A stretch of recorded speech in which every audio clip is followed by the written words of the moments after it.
ஆடலும் பாடலும் நிகழ்ச்சி அமைதியாக அமருங்கள் என்று சொன்ன கிராம மக்களுக்கு உருட்டுக்கட்டையால் அடி. வேடசந்தூர் அருகே உள்ள பூத்தாம்பட்டி ஏடி காலனியில் காளியம்மன் கோவில் திருவிழா நடைபெற்றது.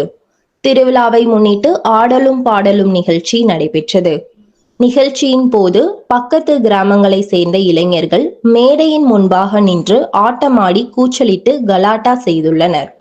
இதனை உள்ளூர் பிரமுகர்கள் தட்டி கேட்டுள்ளனர். இதனால் ஆத்திரமடைந்த வெளியூர் இளைஞர்கள் உருட்டுக்கட்டைகளை எடுத்து வந்து கிராமத்தினரை கண்மூடித்தனமாக தாக்கினர்.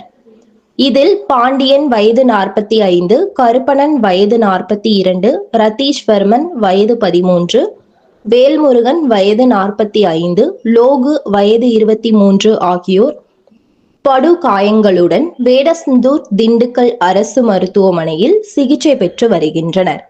மேலும் 5 பேர் லேசான காயமடைந்து சிகிச்சை பெற்று வீடு திரும்பினர்.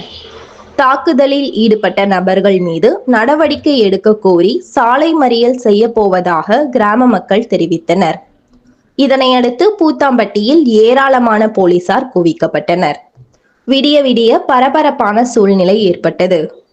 கலாட்டா சம்பவத்தில் ஈடுபட்ட 9 பேரை வேடசந்தூர் போலீசார் தேடி வருகின்றனர்.